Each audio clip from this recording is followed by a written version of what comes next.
নমস্কাৰ সকলোকে আদৰে এই সংবাদমেললৈ আপোনালোক সকলো অৱগত যে 26 তাৰিখে সন্ধিয়া ভাৰতীয় নিৰ্বাচন আয়োগে আমাৰ বিধানসভা নিৰ্বাচনৰ বাবে যিটো আমাৰ ডেট সেই ডেটটো আমাক জনাইছে তাৰিখটো আৰু এই যিটো তেওঁলোকে আমাক তাৰিখ দিলে ইয়াৰ মই গোটেই শিডিউলটো আপোনালোকক জনাই দিছোঁ। নমিনেশ্যন ইছ্যু হ'ব 12 মাৰ্চত। লাষ্ট ডেট নমিনেশ্যনৰ হ'ল 19 মাৰ্চ। স্ক্ৰুটিনি হ'ব 20 মাৰ্চ। লাষ্ট ডেট অফ উইথড্ৰয়েল হ'ব 22 মাৰ্চ। পলিং হ'ব 6 এপ্ৰিল। কাউণ্টিং 2 মে'। গোটেই প্ৰক্ৰিয়াটো 4 মে'ৰ ভিতৰত আমি সম্পূৰ্ণ কৰিব পাৰিম বুলি আশা কৰিছোঁ। ইয়াতে আপোনালোকে জানে যে আমাৰ বাক্সা জিলাত 3টা বিধানসভা সমষ্টি আছে। 58 তামোলপুৰ, 62 নং বৰমা, 63 নং চাপাগুৰি। ইয়াত মুঠ ভোটাৰ তামোলপুৰত আছে 2,10,379 জন, বৰমাত আছে 1,65,848 জন আৰু চাপাগুৰিত আছে 1,57,368 জন। মুঠ 5,36,995 জন ভোটাৰ আছে আমাৰ এই 3টা সমষ্টি মিলি বাক্সা জিলাত। আমি ইতিমধ্যে নিৰ্বাচনৰ প্ৰস্তুতি আৰম্ভ কৰিছোঁৱেই আৰু নিৰ্বাচনৰ প্ৰস্তুতি আৰম্ভ কৰাৰ লগে লগে আমাৰ কেইবাটাও দিশ চাবলগীয়া হৈছে। বিশেষকৈ ক'ভিড মহামাৰীৰ পৰিপ্ৰেক্ষিতত এইবাৰ আমি বিশেষ কিছুমান সাৱধানতা অৱলম্বন কৰিবলগীয়া হৈছে। ছ'চিয়েল ডিষ্টেঞ্চিঙৰ পৰা আৰম্ভ কৰি মাস্ক পৰিধান কৰালৈকে আৰু চেনিটাইজাৰ ব্যৱহাৰ কৰালৈকে এই গোটেইখিনি আমি লক্ষ্য ৰাখিবলগীয়া হৈছে। প্ৰথম কথাটো হ'ল যে আমাৰ এই 3টা সমষ্টি মিলাই পেলাই মুঠ ভোটগ্ৰহণ কেন্দ্ৰ আছিল 668টা। ক'ভিডৰ বাবে এইবাৰ নিৰ্বাচন আয়োগে ক'লে যে যিকেইটা ভোটগ্ৰহণ কেন্দ্ৰত 1000 অধিক ভোটাৰ আছে সেই ভোটগ্ৰহণ কেন্দ্ৰকেইটা স্প্লিট কৰিব লাগে, তাৰমানে ভগাই দিব লাগে আৰু সেইটো অক্সিলেৰী পলিং ষ্টেচন হিচাপে তাক গণ্য কৰা হ'ব। এইটো পিয়ৰলি টেম্পৰেৰী, অকল ক'ভিডৰ কাৰণে কৰা হৈছে। আগলৈ ভাল দিন আহিলে আকৌ সেইকেইটা উঠাই দিয়া হ'ব। সেই গতিকে আমি চাই দেখা পালোঁ যে আমাৰ 1000 ভোটাৰ থকা ভোটগ্ৰহণ কেন্দ্ৰ 120টা আছে। ইয়াক আমি স্প্লিট কৰাত আমাৰ অক্সিলেৰী পলিং ষ্টেচন এতিয়া 120টা আহি গ'ল। মুঠ আমাৰ 768টা ভোটগ্ৰহণ কেন্দ্ৰ হ'ল এতিয়া। 788টা 788, 668 মেইন আৰু 120 হ'ল অক্সিলেৰী। আমি সকলো auxiliary polling station main polling ষ্টেচনৰ লগতে একেটা বিল্ডিঙতে কৰিছোঁ। কোনো ধৰণৰ টেম্পৰেৰী ষ্ট্ৰাকচাৰ আমি বনাবলগীয়া হোৱা নাই বা কেম্পাছৰ বাহিৰতো যাবলগীয়া হোৱা নাই। আমাৰ এই 3টা সমষ্টি মেনেজ কৰিবৰ কাৰণে, মনিটৰিং কৰিবৰ কাৰণে, ছুপাৰভাইজ কৰিবৰ কাৰণে আমি 19টা জোনত ভাগ কৰিছোঁ আৰু 74টা ছেক্টৰত ভাগ কৰিছোঁ। তাৰমানে আমি এই হয়তো আপোনাৰ 7-8টা ছেক্টৰ মিলি পেলাই এটা এটা জোন হ'ব আৰু এই যে জোনেল অফিচাৰ আৰু ছেক্টৰ অফিচাৰ আমাৰ বিভিন্ন বিভাগৰ মুৰব্বী বা কৰ্মচাৰীক দি পেলাই কৰা হৈছে। এই জোনেল অফিচাৰ আৰু ছেক্টৰ অফিচাৰ কেইজনক আমি মেজিষ্ট্ৰেট পাৱাৰ দিম। ইতিমধ্যে আমি চৰকাৰৰ ঘৰলৈ লিখা প্ৰস্তুতি চলাইছোঁ, তেওঁলোকক মেজিষ্ট্ৰেট পাৱাৰ দিয়া হ'ব। মডেল কোড অফ কণ্ডাক্ট ইলেকশ্যনৰ তাৰিখ ঘোষণা হোৱাৰ সময়ৰ পৰাই বলবৎ হৈ গ'ল। আমি যোৱাকালি চৰকাৰী কাৰ্যালয় বা বিল্ডিঙত য'ত পোষ্টাৰ আছে বা বেনাৰ আছে সেইসমূহ আঁতৰোৱাৰ ব্যৱস্থা কৰিছোঁ। আজিও কৰিম আৰু কালিলৈকে কৰিম। এটা নিৰ্বাচন আয়োগৰ নিৰ্দেশ আছে যে প্ৰথম 72 ঘণ্টাৰ ভিতৰত এই গোটেইখিনি কাম শেষ কৰিব লাগিব। চৰকাৰী অফিচ, পাব্লিক প্লেচ আৰু প্ৰাইভেট বহুত মানুহৰ ঘৰত বা তেওঁলোকৰ কেম্পাছত এনেকুৱা কিছুমান কৰা যায় যিটো তেওঁলোকৰ সন্মতি নোলোৱাকৈ কৰা যায় চৰকাৰী আঁচনি হওক পোষ্টাৰ হওক য'ত কাৰোবাৰ ছবি থাকিব পাৰে এইসমূহ উঠাব লাগে এইখিনি আমি কাম কৰি আছোঁ এতিয়া ইলেকশ্যন এক্সপেণ্ডিচাৰ মনিটৰিঙৰ কাৰণে এইটো এটা বিশেষ গুৰুত্ব দিয়া হৈছে এইবাৰ ইলেকশ্যন এক্সপেণ্ডিচাৰ যাতে মনিটৰিং কৰিবৰ কাৰণে আমাৰ flying squad vigilance team static surveillance team video' viewing team এই গোটেইখিনি টিম গঠন কৰা হৈছে প্ৰত্যেকটা সমষ্টিত তিনিটা টিম কৰা হৈছে আৰু ইয়াৰ ইনচাৰ্জ হ'ব কনষ্টিটুৱেঞ্চি মেজিষ্ট্ৰেটজন মানে আমাৰ তামোলপুৰত চাৰ্কেল অফিচাৰ তামোলপুৰ হ'ব কনষ্টিটুৱেঞ্চি মেজিষ্ট্ৰেট বৰমাৰ কাৰণে বৰমাৰ চাৰ্কেল অফিচাৰ হ'ব আৰু চাপাগুৰিৰ কাৰণে আমাৰ বাস্কা চাৰ্কেল অফিচাৰ হ'ব এওঁলোকে এই কামটো ইতিমধ্যে আৰম্ভ কৰিছে আৰু তেওঁলোকৰ যিসকল বিষয়া কৰ্মচাৰী আছে তেওঁলোকক ট্ৰেইনিং দিয়া আৰম্ভ কৰিছে ট্ৰেইনিং আমি অন্য চেল কিছুমানতো দিয়া গৈছে আমাৰ ADC সকলৰ মাজত প্ৰত্যেকটা চেল আমি ভাগ কৰি দিছোঁ আমি এইবাৰ ৩,৭৮২জন পলিং অফিচাৰক নিয়োগ কৰিম 3,782 পলিং অফিচাৰ আমি নিয়োগ কৰিম আমাৰ এই 788টা পলিং ষ্টেচন চলাবৰ বাবে ইয়াৰ ভিতৰত আমি আকৌ 20% এটা এক্সট্ৰাও ৰাখিছোঁ যাতে কিবা কাৰণে কাৰোবাৰ যদি কিবা লাষ্ট মোমেণ্ট কিবা মেডিকেল ইমাৰ্জেঞ্চি হওক বা কিবা অসুবিধা হয় তেতিয়া আমি যাতে তেওঁলোকক ফিল আপ কৰিব পাৰোঁ এই যে 788টা পলিং ষ্টেচন আছে ইয়াৰ ভিতৰত আমি 25টা সম্পূৰ্ণ মহিলা পলিং ষ্টেচন হিচাপে গঠন কৰিছোঁ তাৰমানে ইয়াত presiding officer polling officer constable grade 4লৈকে সকলো মহিলা হ'ব ইয়াৰ কাৰণে আমাক আকৌ 120জন মহিলাৰ পলিং অফিচাৰ দৰকাৰ হ'ব আমাৰ কলেজ স্কুলৰ শিক্ষক যিসকল আছে আৰু অন্য চৰকাৰী কৰ্মচাৰী আছে তেওঁলোকক আমি ইয়াত নিয়োগ কৰিম আমি দুটাকৈ মডেল পলিং ষ্টেচনো গঠন কৰিম প্ৰত্যেকটা পলিং ষ্টেচনত প্ৰত্যেকটা সমষ্টিত বিধানসভা সমষ্টিত তামোলপুৰ বিধানসভা সমষ্টিত আমি দুটা কৰিম বৰমাত দুটা আৰু তেনেকৈ চাপাগুৰিত দুটা আমি কোভিড প্ৰট'কলৰ বাবে ডিষ্ট্ৰিক্ট যিজন আমাৰ জইণ্ট ডাইৰেক্টৰ হেল্থ আছে তেওঁক ডিষ্ট্ৰিক্ট নডেল অফিচাৰ হিচাপে নিযুক্তি কৰিছোঁ আৰু আমাৰ ইতিমধ্যে যি মাস্ক চেনিটাইজাৰ বা চাৰ্জিকেল গ্ল'ভছ যিটো দৰকাৰ হ'ব বা PPE কিট সেই সকলোখিনি বস্তু আহি গৈছেগৈ আমাৰ NHMৰ ষ্ট'ৰ হাউচত ইতিমধ্যে এইখিনি জমা কৰা হৈছে আৰু আমি পলিং অফিচাৰসকলক এইখিনি আমি দি যাম পলিং ষ্টেচনবিলাকত এগৰাকী আশা কৰ্মী বা মাল্টিপাৰ্পাছ ৱৰ্কাৰ থাকিব যাৰ হাতত এটা থাৰ্মেল স্কেনাৰ থাকিব প্ৰত্যেকজন ভোটাৰকে তেওঁলোকে থাৰ্মেল স্কেনাৰে টেম্পাৰেচাৰ জুখিব আৰু যদি কাৰোবাৰ কিবা জ্বৰ বা তেনেকুৱা কোভিডৰ লক্ষণ পোৱা যায় তেওঁলোকক কোৱা যাব যে আপোনালোক এতিয়া নাহিব শেষলৈ আহিব লাষ্ট আৱাৰত তেওঁলোকক ভোট দিবৰ কাৰণে ৰাখা হ'ব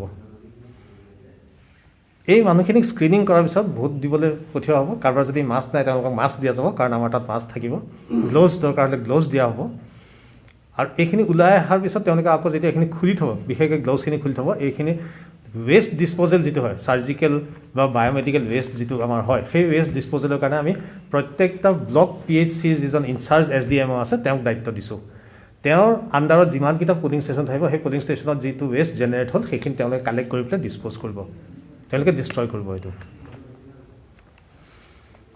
আপোনালোকে ইতিমধ্যে গম পাইছে যে এইবাৰ বিশেষ গুৰুত্ব দিয়া হৈছে পোষ্টেল বেলটৰ ওপৰত পোষ্টেল বেলট দিয়া হ'ব 80ৰো অধিক বয়সৰ লোকসকলক যিসকল শাৰীৰিকভাৱে অক্ষম পাৰ্চনছ উইথ ডিছেবিলিটিজ আৰু যিসকল কোভিড ৰোগত আক্ৰান্ত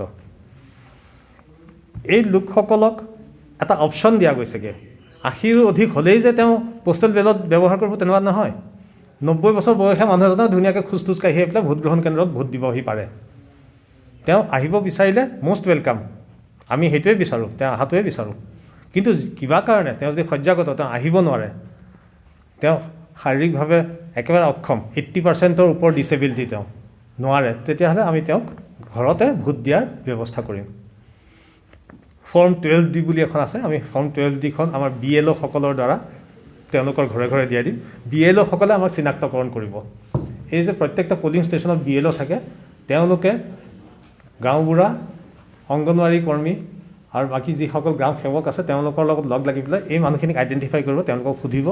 যদি তেওঁলোকক লাগে যে নাই আমাক পোষ্টেল বেলট দিবৰ কাৰণে আমাক ব্যৱস্থা কৰি দিয়ক, তেতিয়া তেওঁলোকক এই দৰখাস্তখন দিয়া যাব, ফৰ্ম 12D দিয়া যাব। তেওঁলোকে এখন ফিল আপ কৰি পেলাই আমাৰ জমা দিব আৰু আমি এখন চাই পেলাই এখন লিষ্ট বনাম, এপ্ৰুভ কৰি দিম। ঠিক আছে, এই মানুহখিনিক আমি পোষ্টেল বেলট দিবলৈ দিম। পোষ্টেল বেলট দিবলৈ দিয়াৰ লগে লগে আমি কিন্তু mark copy of the voters list যিখন আমাৰ পলিং ষ্টেচনলৈ যায়, সেইখন আমি তেওঁৰ নামৰ এগেইনষ্টে টিক মাৰি দি পেলাই ক'ম যে এইটো PB, তেওঁক আমি পোষ্টেল বেলট ইছ্যু কৰি দিছোঁ। এই মানুহজনে কিবা কাৰণে যদি পোষ্টেল বেলট দিব নোৱাৰে, দিবলৈ প্ৰস্তুত নহয়, তেওঁ কিন্তু ভোটৰ দিনাখন পলিং ষ্টেচনত গৈ পেলাই ভোট দিব নোৱাৰে, কাৰণ তেওঁৰ নামত অলৰেডি পোষ্টেল বেলট ইছ্যু হৈ গৈছেগৈ। আচ্ছা, এই পোষ্টেল বেলটখন লৈ পেলাই আমাৰ এটা টীম যাব, 2জন পলিং অফিচাৰ যাব। আমাৰ ছেক্টৰ অফিচাৰে এই গোটেই বস্তুটোত গাইড কৰিব। প্ৰত্যেকটা ছেক্টৰত যিহেতু আমাৰ 8টা 10 কেইটা থাকিব, 10টা 15টামান থাকিব, 15টামান পলিং ষ্টেচন থাকে। তেওঁ এটা টীম গঠন কৰিব, এটা ছেক্টৰত 2জন পলিং অফিচাৰ, এজন ভিডিঅ'গ্ৰাফাৰ, আমি আৰক্ষীৰো সহায় ল'ম, আমাৰ BLO থাকিবই, গাঁওবুঢ়া থাকিবই। তেওঁলোকে গৈ মানুহজনৰ ঘৰতে, আৰু লগতে ডিউ ছিক্ৰেচিটো মেইনটেইন কৰিবলৈ দিয়া যাব। যদিও আমাৰ ভিডিঅ'গ্ৰাফাৰ থাকে, তেওঁ কাক ভোট দিছে সেইটো তেওঁ চাব নোৱাৰে, ফটো তুলিবও নোৱাৰে। আমাৰ দৰকাৰ হ'লে ভোটিং কম্পাৰ্টমেণ্ট দি পেলাই মানুহজনক ভোটটো দিবলৈ ব্যৱস্থা কৰা হ'ব। সন্ধিয়া ভাৰতীয় নিৰ্বাচন আয়োগে আমাৰ বিধানসভা নিৰ্বাচনৰ বাবে যিটো আমাৰ ডেট, সেই ডেটটো আমাক জনাইছে, তাৰিখটো। আৰু এই যিটো তেওঁলোকে আমাক তাৰিখ দিলে, ইয়াত মই গোটেই চিডিউলটো আপোনালোকক জনাই দিছোঁ। নমিনেশ্যন ইছ্যু হ'ব 12 মাৰ্চত। লাষ্ট ডেট নমিনেশ্যনৰ হ'ল 19 মাৰ্চ। স্ক্ৰুটিনি হ'ব 20 মাৰ্চ। লাষ্ট ডেট অফ উইথড্ৰয়েল হ'ব 22 মাৰ্চ। পলিং হ'ব 6 এপ্ৰিল। কাউণ্টিং 2 মে'। গোটেই প্ৰক্ৰিয়াটো 4 মে'ৰ ভিতৰত আমি সম্পূৰ্ণ কৰিব পাৰিম বুলি আশা কৰিছোঁ। ইয়াতে আপোনালোকে জানে যে আমাৰ বাক্সা জিলাত 3টা বিধানসভা সমষ্টি আছে, 58 তামোলপুৰ, 62 নং বৰমা, 63 নং চাপাগুৰি। ইয়াত মুঠ ভোটাৰ তামোলপুৰত আছে 2,10,379 জন, বৰমাত আছে 1,65,848 জন, আৰু চাপাগুৰিত আছে 1,57,368 জন। মুঠ 5,36,995 জন ভোটাৰ আছে আমাৰ এই 3টা সমষ্টি মিলি বাক্সা জিলাত। আমি ইতিমধ্যে নিৰ্বাচনৰ প্ৰস্তুতি আৰম্ভ কৰিছোঁৱেই, আৰু নিৰ্বাচনৰ প্ৰস্তুতি আৰম্ভ কৰাৰ লগে লগে আমাৰ কেইবাটাও দিশ চাবলগীয়া হৈছে। বিশেষকৈ ক'ভিড মহামাৰীৰ পৰিপ্ৰেক্ষিতত এইবাৰ আমি বিশেষ কিছুমান সাৱধানতা অৱলম্বন কৰিবলগীয়া হৈছে। ছ'চিয়েল ডিষ্টেঞ্চিঙৰ পৰা আৰম্ভ কৰি মাস্ক পৰিধান কৰালৈকে আৰু চেনিটাইজাৰ ব্যৱহাৰ কৰালৈকে এই গোটেইখিনি আমি লক্ষ্য ৰাখিবলগীয়া হৈছে। প্ৰথম কথাটো হ'ল যে আমাৰ এই 3টা সমষ্টি মিলাই পেলাই মুঠ ভোটগ্ৰহণ কেন্দ্ৰ আছিল 668টা। ক'ভিডৰ বাবে এইবাৰ নিৰ্বাচন আয়োগে ক'লে যে যিকেইটা ভোটগ্ৰহণ কেন্দ্ৰত 1000 অধিক ভোটাৰ আছে, সেই ভোটগ্ৰহণ কেন্দ্ৰকেইটা স্প্লিট কৰিব লাগে, তাৰমানে ভগাই দিব লাগে, আৰু সেইটো অক্সিলেৰী পলিং ষ্টেচন হিচাপে তাক গণ্য কৰা হ'ব। এইটো পিয়ৰলি টেম্পৰেৰী, অকল ক'ভিডৰ কাৰণে কৰা হৈছে। আগলৈ ভাল দিন আহিলে আকৌ সেইকেইটা উঠাই দিয়া হ'ব। সেই গতিকে আমি চাই দেখা পালোঁ যে আমাৰ 1000 ভোটাৰ থকা ভোটগ্ৰহণ কেন্দ্ৰ 120টা আছে। ইয়াক আমি স্প্লিট কৰাত আমাৰ অক্সিলেৰী পলিং ষ্টেচন এতিয়া 120টা আহি গ'ল। মুঠ আমাৰ 768টা ভোটগ্ৰহণ কেন্দ্ৰ হ'ল এতিয়া।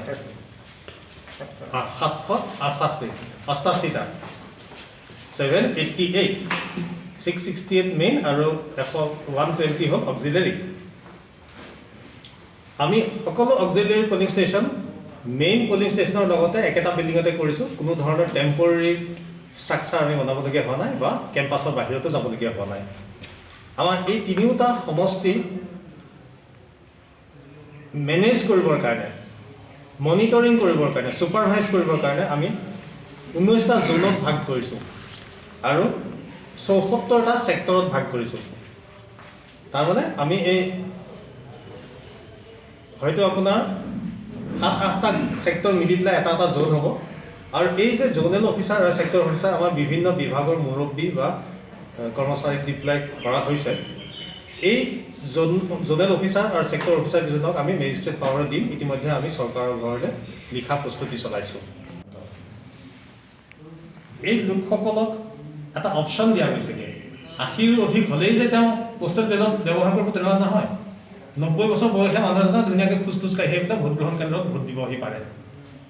তেওঁ আহিব বিচাৰিলে মষ্ট ৱেলকাম, আমি সেইটোৱে বিচাৰোঁ, তেওঁ অহাটোৱে বিচাৰোঁ। কিন্তু কিবা কাৰণে তেওঁ যদি সজ্জাগত, তেওঁ আহিব নোৱাৰে, তেওঁ শাৰীৰিকভাৱে একেবাৰে অক্ষম, 80%ৰ ওপৰত ডিছেবিলিটি, তেওঁ নোৱাৰে। ইছ্যু হ'ব 12 মাৰ্চত। লাষ্ট ডেট নমিনেশ্যনৰ হ'ল 19 মাৰ্চ, স্ক্ৰুটিনি হ'ব 20 March, last date of withdrawal হ'ব 22 মাৰ্চ, পলিং হ'ব 6 এপ্ৰিল, কাউণ্টিং 2 মে'। গোটেই প্ৰক্ৰিয়াটো 4 মে'ৰ ভিতৰত আমি সম্পূৰ্ণ কৰিব পাৰিম বুলি আশা কৰিছোঁ। ইয়াতে আপোনালোকে জানে যে আমাৰ বাক্সা জিলাত 3টা বিধানসভা সমষ্টি আছে, 58 তামোলপুৰ, 62 নং বৰমা, 63 নং চাপাগুৰি। ইয়াত মুঠ ভোটাৰ তামোলপুৰত আছে 2,10,379 জন, বৰমাত আছে 1,65,848 জন আৰু চাপাগুৰিত আছে 1,57,368 জন। মুঠ 5,36,995 জন ভোটাৰ আছে আমাৰ এই 3টা সমষ্টি মিলি বাক্সা জিলাত। আমি ইতিমধ্যে নিৰ্বাচনৰ প্ৰস্তুতি আৰম্ভ কৰিছোৱেই আৰু নিৰ্বাচনৰ প্ৰস্তুতি আৰম্ভ কৰাৰ লগে লগে আমাৰ কেইবাটাও দিশ চাবলগীয়া হৈছে। বিশেষকৈ কোভিড মহামাৰীৰ পৰিপ্ৰেক্ষিতত এইবাৰ আমি বিশেষ কিছুমান সাৱধানতা অৱলম্বন কৰিবলগীয়া হৈছে। ছ'চিয়েল ডিষ্টেঞ্চিঙৰ পৰা আৰম্ভ কৰি মাস্ক পৰিধান কৰালৈকে আৰু চেনিটাইজাৰ ব্যৱহাৰ কৰালৈকে এই গোটেইখিনি আমি লক্ষ্য ৰাখিবলগীয়া হৈছে। প্ৰথম কথাটো হ'ল যে আমাৰ এই তিনিওটা সমষ্টি মিলাই পেলাই মুঠ ভোটগ্ৰহণ কেন্দ্ৰ আছিল 668টা। কোভিডৰ বাবে এইবাৰ নিৰ্বাচন আয়োগে ক'লে যে যিকেইটা ভোটগ্ৰহণ কেন্দ্ৰত 1000 অধিক ভোটাৰ আছে সেই ভোটগ্ৰহণ কেন্দ্ৰকেইটা স্প্লিট কৰিব লাগে, তাৰমানে ভগাই দিব লাগে আৰু সেইটো অক্সিলেৰী পলিং ষ্টেচন হিচাপে তাক গণ্য কৰা হ'ব। এইটো পিয়ৰলি টেম্পৰেৰী, অকল কোভিডৰ কাৰণে কৰা হৈছে। আগলৈ ভাল দিন আহিলে আকৌ সেইকেইটা উঠাই দিয়া হ'ব। সেই গতিকে আমি চাই দেখা পালোঁ যে আমাৰ 1000 ভোটাৰ থকা ভোটগ্ৰহণ কেন্দ্ৰ 120টা আছে। ইয়াক আমি স্প্লিট কৰাত আমাৰ অক্সিলেৰী পলিং ষ্টেচন এতিয়া 120টা আহিব। মুঠ আমাৰ 768টা ভোটগ্ৰহণ কেন্দ্ৰ হ'ল এতিয়া 88টা, 788, 668 মেইন আৰু 120 হ'ল অক্সিলেৰী। আমি সকলো auxiliary polling station main polling ষ্টেচনৰ লগতে একেটা বিল্ডিঙতে কৰিছোঁ। কোনো ধৰণৰ টেম্পৰেৰী ষ্ট্ৰাকচাৰ আমি বনাবলগীয়া হোৱা নাই বা কেম্পাছৰ বাহিৰতো যাবলগীয়া হোৱা নাই। আমাৰ এই তিনিওটা সমষ্টি মেনেজ কৰিবৰ কাৰণে, মনিটৰিং কৰিবৰ কাৰণে, ছুপাৰভাইজ কৰিবৰ কাৰণে আমি 19টা জোনত ভাগ কৰিছোঁ আৰু 74টা ছেক্টৰত ভাগ কৰিছোঁ। তাৰমানে আমি এই হয়তো আপোনাৰ ছেক্টৰ অফিচাৰ আমাৰ বিভিন্ন বিভাগৰ মুৰব্বী বা কৰ্মচাৰীক দি পেলাই কৰা হৈছে। এই জোনেল অফিচাৰ আৰু ছেক্টৰ অফিচাৰ কেইজনক আমি মেজিষ্ট্ৰেট পাৱাৰ দিম। ইতিমধ্যে আমি চৰকাৰৰ ঘৰলৈ লিখা প্ৰস্তুতি চলাইছোঁ, তেওঁলোকক মেজিষ্ট্ৰেট পাৱাৰ দিয়া হ'ব। মডেল কোড অফ কণ্ডাক্ট ইলেকশ্যনৰ তাৰিখ ঘোষণা হোৱাৰ সময়ৰ পৰাই বলবৎ হৈ গ'ল। আমি যোৱাকালি চৰকাৰী কাৰ্যালয় বা বিল্ডিঙত য'ত পোষ্টাৰ আছে বা বেনাৰ আছে সেইসমূহ আঁতৰোৱাৰ ব্যৱস্থা কৰিছোঁ। আজিও কৰিম আৰু কালিলৈকে কৰিম। এটা নিৰ্বাচন আয়োগৰ নিৰ্দেশ আছে যে প্ৰথম ৭২ ঘণ্টাৰ ভিতৰত এই গোটেইখিনি কাম শেষ কৰিব লাগিব। চৰকাৰী অফিচ, পাব্লিক প্লেচ আৰু প্ৰাইভেট বহুত মানুহৰ ঘৰত বা তেওঁলোকৰ কেম্পাছত এনেকুৱা কিছুমান কৰা যায় যিটো তেওঁলোকৰ সন্মতি নোলোৱাকৈ কৰা যায়। চৰকাৰী আঁচনি হওক, পোষ্টাৰ হওক, য'ত কাৰোবাৰ ছবি থাকিব পাৰে, এইসমূহ উঠাব লাগে। এইখিনি আমি কাম কৰি আছোঁ এতিয়া। ইলেকশ্যন এক্সপেণ্ডিচাৰ মনিটৰিঙৰ কাৰণে এইটো এটা বিশেষ গুৰুত্ব দিয়া হৈছে এইবাৰ।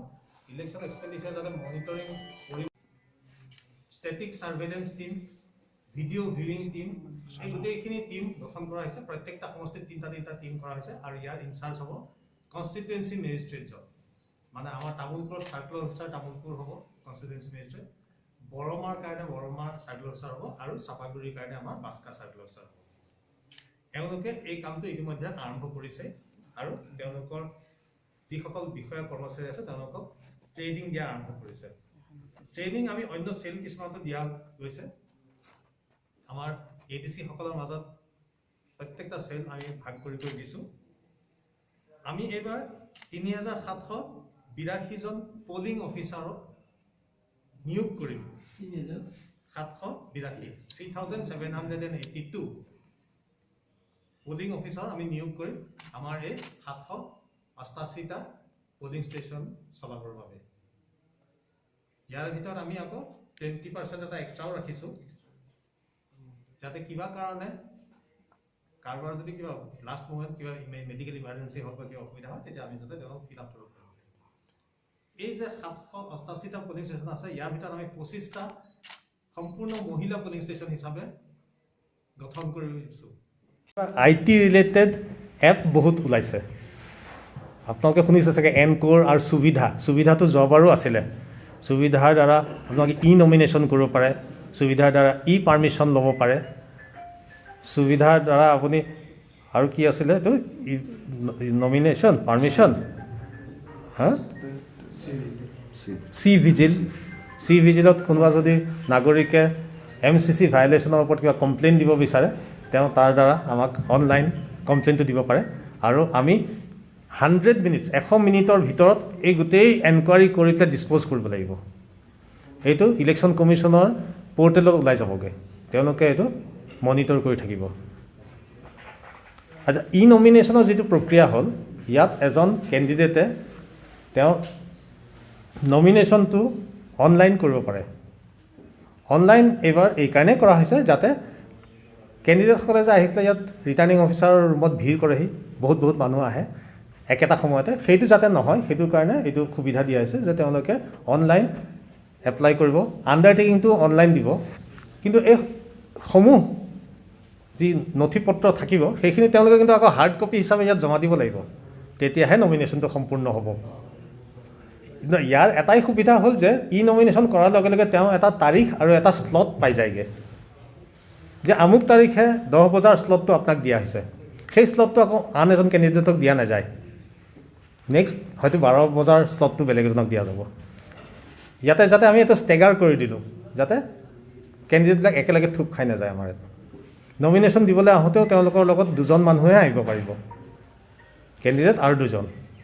ঠিক তেনেকৈ গাড়ীৰ ওপৰতো এটা লিমিট থাকিব। ইতিমধ্যে আমি পলিটিকেল পাৰ্টি প্ৰতিনিধিসকলৰ লগত দুলানি সভাত আমি মিলিত হ'লোঁ। আমি তেওঁলোকৰ লগত আলোচনা কৰিলোঁ ৰেড চাৰ্ট সংক্ৰান্তত। যিবিলাক তেওঁলোকে মিটিং কৰিব, প্ৰত্যেকখন মিটিঙত পেণ্ডেলৰ পৰা আৰম্ভ কৰি চকী টেবুল, পোষ্টাৰ, বেনাৰ, কাটআউট, যিমান যি তেওঁলোকে প্ৰচাৰৰ বাবে খৰচ কৰিব, গাড়ীৰ ভাড়াৰ পৰা আৰম্ভ কৰি বা খাদ্য সামগ্ৰীলৈকে, এই গোটেইখিনি তেওঁলোকে এটা ৰেট আমি নিৰ্ধাৰিত কৰি দিছোঁ। তেওঁলোকৰ লগত আলোচনা কৰি পেলাই কৰিছোঁ। আমিও তেওঁলোকক কৈছোঁ আপোনালোকে দিয়ক, আমিও কৈছোঁ, আমি মিলি পেলাই এটা ৰেট ফিক্স কৰিছোঁ। এইটো এইকাৰণে কৰা হৈছে যে তেওঁলোকক প্ৰত্যেকজন কেণ্ডিডেটকে আমি এখন ৰেজিষ্টাৰ দিম তেওঁলোকৰ এক্সপেণ্ডিচাৰৰ হিচাপ ৰাখিবৰ কাৰণে আৰু আমাক ডেইলি তেওঁলোকে সেই হিচাপটো দি থাকিব লাগিব আমাৰ যিটো এক্সপেণ্ডিচাৰ মনিটৰিং টীম তেওঁলোকে আকৌ এখন শ্বেডো ৰেজিষ্টাৰ মেইনটেইন কৰি থাকিব আমাৰ ফ্লাইং স্কোৱাড আৰু কনষ্টিটুৱেঞ্চি মেজিষ্ট্ৰেটৰ ৰিপৰ্টৰ মতে এই দুখন ৰেজিষ্টাৰ কিন্তু টেলি কৰিব লাগিব তাতে যদি কিবা বিসংগতি হয় তেতিয়া কিন্তু আমি তেওঁলোকক ধৰিম আৰু তেওঁলোকৰ যিটো নিৰ্ধাৰিত খৰচৰ লিমিট সেইটো তেওঁলোকে এক্সিড কৰিব নোৱাৰে model code of conduct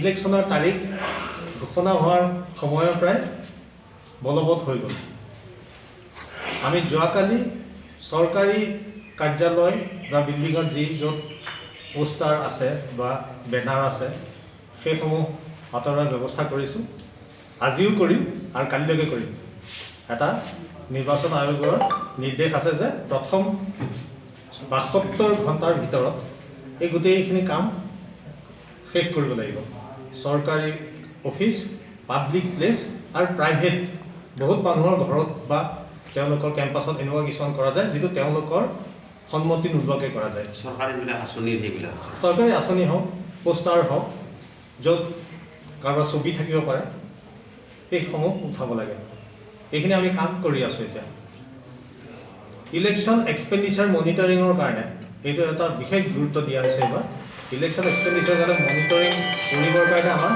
flying squad vigilance team static surveillance team video' viewing team এই গোটেইখিনি টিম গঠন কৰা হৈছে প্ৰত্যেকটা সমষ্টিত 3টা টিম কৰা হৈছে আৰু ইয়াৰ ইনচাৰ্জ হ'ব কনষ্টিটুৱেঞ্চি মেজিষ্ট্ৰেটজন মানে আমাৰ তামোলপুৰত চাৰ্কেল অফিচাৰ তামোলপুৰ হ'ব কনষ্টিটুৱেঞ্চি মেজিষ্ট্ৰেট বৰমাৰ কাৰণে বৰমা চাৰ্কেল অফিচাৰ হ'ব আৰু চাপাগুৰিৰ কাৰণে আমাৰ বাস্কা চাৰ্কেল অফিচাৰ হ'ব এওঁলোকে এই কামটো ইতিমধ্যে আৰম্ভ কৰিছে আৰু তেওঁলোকৰ যিসকল বিষয়া কৰ্মচাৰী আছে তেওঁলোকক ট্ৰেইনিং দিয়া আৰম্ভ কৰিছে ট্ৰেইনিং আমি অন্য চেল কিছুমানতো দিয়া গৈছে আমাৰ ADC-সকলৰ মাজত প্ৰত্যেকটা চেল আমি ভাগ কৰি দিছোঁ আমি এইবাৰ 3782জন পলিং অফিচাৰক নিয়োগ কৰিম 3782 পলিং অফিচাৰ আমি নিয়োগ কৰিম আমাৰ এই 788টা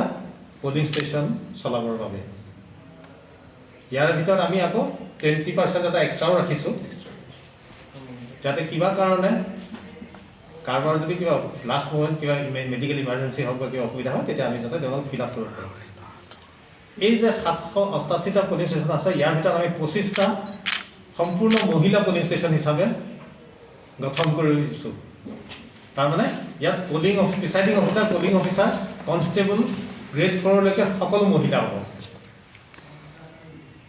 ইয়াৰ কাৰণে আমাক আকৌ 120জন মহিলাৰ পলিং অফিচাৰ দৰকাৰ হ'ব আমাৰ কলেজ স্কুলৰ শিক্ষক যিসকল আছে আৰু অন্য চৰকাৰী কৰ্মচাৰী আছে তেওঁলোকক আমি ইয়াত নিয়োগ কৰিম আমি দুটাকৈ মডেল পলিং ষ্টেচনো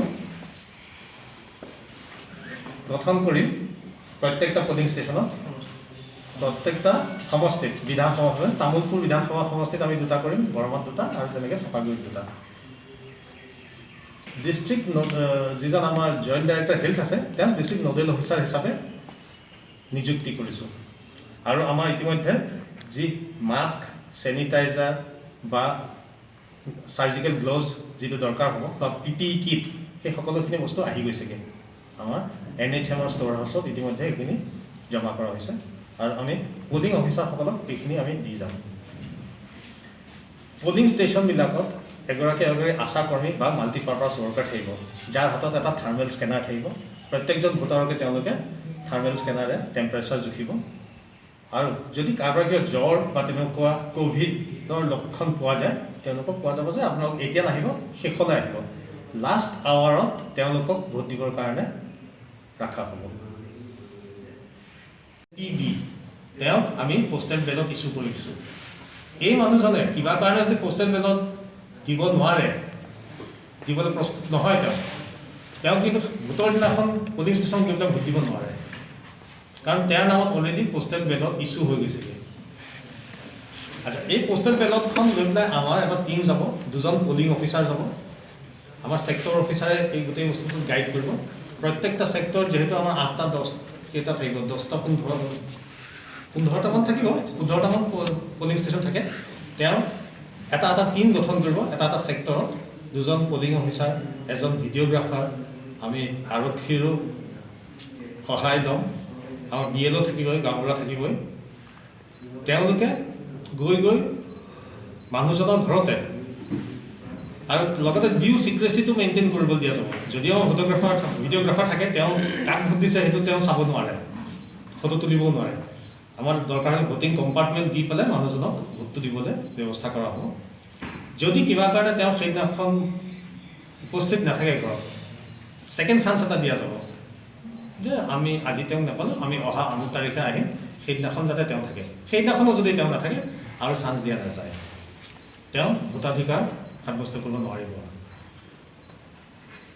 ইয়াৰ লগে লগে আমাৰ এইবাৰ IT ৰিলেটেড এপ বহুত ওলাইছে। আপোনালোকে শুনিছে চাগে এনক'ৰ আৰু সুবিধাটো যোৱাবাৰো আছিলে। সুবিধাৰ দ্বাৰা আপুনি নমিনেশ্যন কৰিব পাৰে, সুবিধাৰ দ্বাৰা পাৰ্মিশ্যন ল'ব পাৰে, সুবিধাৰ দ্বাৰা আপুনি আৰু কি আছিলে এইটো নমিনেশ্যন পাৰ্মিশ্যন চি ভিজিলত কোনোবা যদি নাগৰিকে MCC ভাইলেশ্যনৰ ওপৰত কিবা কমপ্লেইন দিব বিচাৰে, তেওঁ তাৰ দ্বাৰা আমাক অনলাইন কমপ্লেইনটো দিব পাৰে। আৰু আমি 100 মিনিটছ 100 মিনিটৰ ভিতৰত এই গোটেই এনকুৱাৰী কৰি পেলাই ডিছপ'জ কৰিব লাগিব। এইটো ইলেকশ্যন কমিশ্যনৰ পৰ্টেলত ওলাই যাবগৈ, তেওঁলোকে এইটো মনিটৰ কৰি থাকিব। আচ্ছা, নমিনেশ্যনৰ যিটো প্ৰক্ৰিয়া হ'ল, ইয়াত এজন কেণ্ডিডেটে তেওঁ নমিনেশ্যনটো অনলাইন কৰিব পাৰে। অনলাইন এইবাৰ এইকাৰণেই কৰা হৈছে যাতে কেণ্ডিডেটসকলে যে আহি পেলাই ইয়াত ৰিটাৰ্ণিং অফিচাৰৰ ৰুমত ভিৰ কৰেহি, বহুত মানুহ আহে একেটা সময়তে, সেইটো যাতে নহয়, সেইটোৰ কাৰণে এইটো সুবিধা দিয়া হৈছে যে তেওঁলোকে অনলাইন এপ্লাই কৰিব, আণ্ডাৰটেকিংটো অনলাইন দিব। কিন্তু এই সমূহ যি নথি পত্ৰ থাকিব সেইখিনি তেওঁলোকে কিন্তু আকৌ হাৰ্ড কপি হিচাপে ইয়াত জমা দিব লাগিব, তেতিয়াহে নমিনেশ্যনটো সম্পূৰ্ণ হ'ব। ইয়াৰ এটাই সুবিধা হ'ল যে নমিনেশ্যন কৰাৰ লগে লগে তেওঁ এটা তাৰিখ আৰু এটা স্লট পাই যায়গৈ যে আমুক তাৰিখে 10 বজাৰ স্লটটো আপোনাক দিয়া হৈছে।